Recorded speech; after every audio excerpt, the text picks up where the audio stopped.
Hello everyone, welcome to knowledge Nidhi plus. स्वागत है आप सभी का हमारे चैनल नॉलेज निधि प्लस में। आज हम बात करने वाले हैं संधि की। संधि टॉपिक पढ़ेंगे आज हम।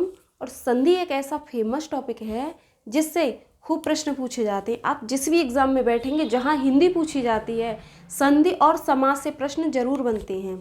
तो संधि पढ़ेंगे हम, इजी वे में पढ़ेंगे और ट्रिक के साथ पढ़ेंगे। तो चलिए स्टार्ट करते हैं। संधि की बात करें तो संधि किसे कहते हैं? वर्णों के मेल को, यानी दो वर्णों के मेल को क्या कहते हैं? संधि कहते हैं। बात करें इसकी परिभाषा की तो परिभाषा कह रही है दो समीपवर्ती या निकटवर्ती वर्णों के परस्पर मेल को, मेल का मतलब होता है जोड़, मेल को क्या कहते हैं? संधि कहते हैं। जैसे एग्जाम्पल की बात करें हम, पुस्तक धन आलय, तो इसमें जो पहला शब्द है इसका अंतिम वर्ड, अक्षर नहीं वर्ड, और जो हमारा दूसरा शब्द है इसका पहला वर्ड। तो ये क्या है? ये का है, अक्षर है ये। अगर मैं इसे वर्ण में तोड़ दूं तो हलंत लगा के इसमें से मैं ह्रस्व आ निकाल लूंगी। तो आ और इसमें क्या है? दीर्घ आ, इसका मेल हो रहा है। जब हमारा दीर्घ आ और ह्रस्व आ, यानी कोई सा आ किसी भी आ से मिलता है, जब क्या बन जाता है? ह्रस्व आ बन जाता है। अब ये आ बन गया तो मैं इनको जोड़ के क्या कर दूंगी? पुस्तक धन आलय, पुस्तक तो था ही यहाँ तक, पुस्तक और आलय यानी कि जो हमारे दीर्घ आ की इसकी जो मात्रा है वो का पे लग गई तो पुस्तकालय बन गया। तो पुस्तक धन आलय बराबर हो गया पुस्तकालय। यहाँ पे क्या हुआ? दो वर्णों का मेल हुआ जिससे विकार उत्पन्न हुआ और उसी विकार को क्या कहते हैं? संधि कहते हैं। ऐसे ही दिक धन गज, यहाँ क्या है? यहाँ पहले से ही वर्ण है, यहाँ हलंत लगा हुआ है तो ये वर्ण है और इसका पहला निकल आएगा। जैसे मैं इसको तोड़ दूं, ग प्लस अ, यानी हमारा अक्षरों में क्या है? स्वर छिपा होता है। तो इसमें क्या कौन सा मेल हो रहा है? इसका मेल हो रहा है, यानी ग का मेल हो रहा है तो बन गया दिग्गज। यहाँ भी दो वर्णों का मेल हुआ, दो वर्णों के मेल से जो विकार उत्पन्न हुआ, यही हमारी क्या हो गई? संधि हो गई। निह धन आशा, ये हो गई निराशा। तो तो ऐसे बनती है हमारी संधि। तो संधि क्या है? संधि है दो वर्णों का मेल, संधि कहलाता है। जैसे पुस्तक धन आलय बराबर पुस्तकालय, दिक धन गज बराबर दिग्गज, दिक धन अंबर बराबर दिगंबर, निह धन आशा बराबर निराशा, मनः धन योग बराबर मनोयोग। ऐसे हमें उदाहरण मिलते हैं संधि के।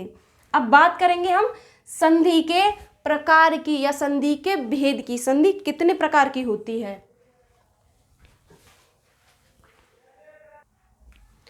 तो बात करें संधि के भेद या प्रकार की, तो संधि के भेद होते हैं कितने?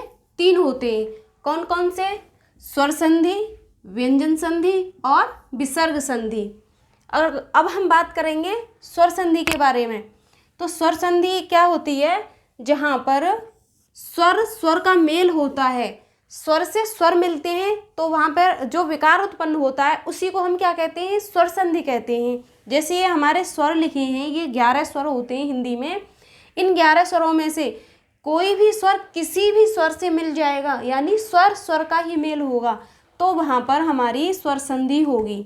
स्वर संधि के भेदों की बात करें तो स्वर संधि के भेद हैं 5। स्वर संधि के भी भेद होते हैं। स्वर संधि के 5 भेद हैं। कौन कौन से? एक है हमारा दीर्घ स्वर संधि, गुण गुण वृद्धि, यण और अयादि। ये हमारे स्वर संधि के प्रकार हैं। तो ये स्वर संधि के 5 प्रकार हो गए। और व्यंजन संधि की बात करें तो व्यंजन संधि के जो भेद हैं, हम संस्कृत में इसके भी भेद पढ़ते हैं और इसके भी भेद पढ़ते हैं, लेकिन हिंदी में हम इनमें कुछ नियम पढ़ते हैं। व्यंजन में भी कुछ नियम आएंगे और विसर्ग में भी कुछ नियम आएंगे। तो अब हम बात करेंगे एक एक करके। अब हम इसे डिटेल में पढ़ेंगे।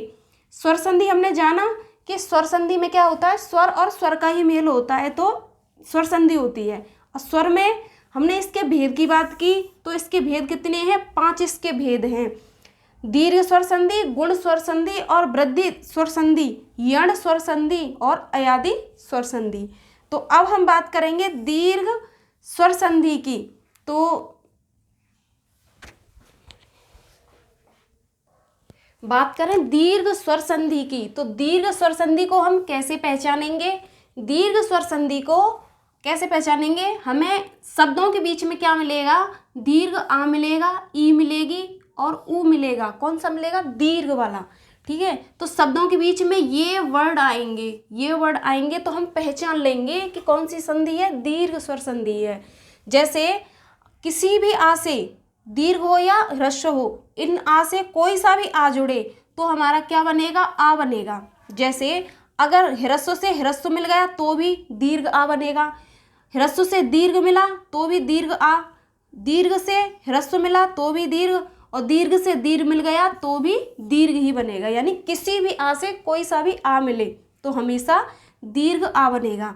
जैसे अगर मैं उदाहरण की बात करूं तो इसके उदाहरण हैं विद्या धन आलय। यहाँ पे हमारा दीर्घ आ है और यहाँ भी दीर्घ आ है। इन दोनों वर्णों का मेल, दीर्घ आ और दीर्घ आ का मेल हुआ तो बन गया विद्यालय। और हम कह रहे थे कि शब्दों के बीच में क्या मिलेगा? या तो आ मिलेगा या ई मिलेगी या ऊ मिलेगा। तो ये है हमारा दीर्घ। यहाँ क्या है? विद्या, बीच में क्या आया? आ आया, दीर्घ आ, तो ये बन गया विद्यालय। तो ऐसे पहचान लेंगे। ऐसी देव धन अर्थ बराबर देवार्थ, तो देखिए यहाँ भी दीर्घ आ है और ये ह्रस्व आ और ह्रस्व आ का मेल हुआ है। ऐसे ही विद्या धन अर्थी, यहाँ पे दीर्घ आ है और यहाँ पे ह्रस्व आ है, फिर भी क्या बना है? दीर्घ आ बना है, बन गया विद्यार्थी। तो इनको हम ऐसे पहचान लेंगे। दीर्घ स्वर संधि में क्या होता है? शब्दों के बीच में ये आते हैं शब्द, और ये कितने? 1, 2 और 3। ये 3 हमें जो वो मिलेंगे, 3 स्वर मिलेंगे शब्दों के बीच में, इनसे हम पहचान लेंगे और तीनों से 3 नियम बन जाते हैं। तो हमने आ के नियम को जाना, पहले हमने आ का नियम पढ़ लिया। अब हम पढ़ेंगे ई का नियम, फिर पढ़ेंगे ऊ का नियम। तो जो ई से बनेंगे, ई का मेल कैसे होगा इसको जानेंगे। तो चलिए बात करें इसकी। बात करें अब दूसरे नियम की, तो दूसरा नियम क्या कह रहा है? जो ई है हमारी दीर्घ ई, तो इसमें किसी भी ई और यानी कोई सी दीर्घ या ह्रस्व, किसी भी ई से, दीर्घ या ह्रस्व से किसी से भी मिलेगी तो क्या बनेगा? दीर्घ ई बनेगी।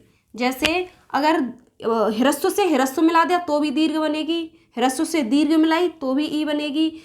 अगर ई क्या बोलते हैं, दीर्घ का दीर्घ से संयोग हुआ तो भी हमारी दीर्घ बनेगी, और ह्रस्व का दीर्घ से हुआ या दीर्घ का ह्रस्व से हुआ तो भी हमारी दीर्घ बनेगी। यानी हम कह सकते हैं जब भी चाहे दीर्घ हो या ह्रस्व हो, कोई सी ई किसी भी ई से मिले दीर्घ या ह्रस्व से, तो हमेशा और हमेशा यही बनेगी, दीर्घ बनेगी। जैसे उदाहरण की बात करें तो कपि धन ईस बराबर कपीस, यहाँ हमारी ह्रस्व ई मिली है और यहाँ पे कौन सी है? दीर्घ ई। तो इन दोनों का मेल हुआ तो क्या बन गई? दीर्घ ई बन गई। तो इससे क्या बन गया? कपीस बन गया।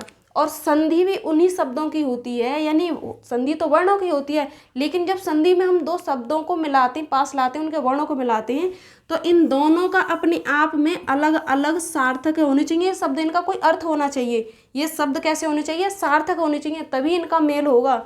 अगर एक सार्थक और एक निरर्थक है तो इनका मेल नहीं होगा। दोनों ही अपने आप में अलग अर्थ देने चाहिए। ऐसे ही नदी धन ईस, यहाँ कौन सी है? यहाँ पे दीर्घ है, ये दीर्घ है और ये भी दीर्घ है, तो भी क्या बन गई? दीर्घ बन गई। नदी धन ईस बराबर नदीस।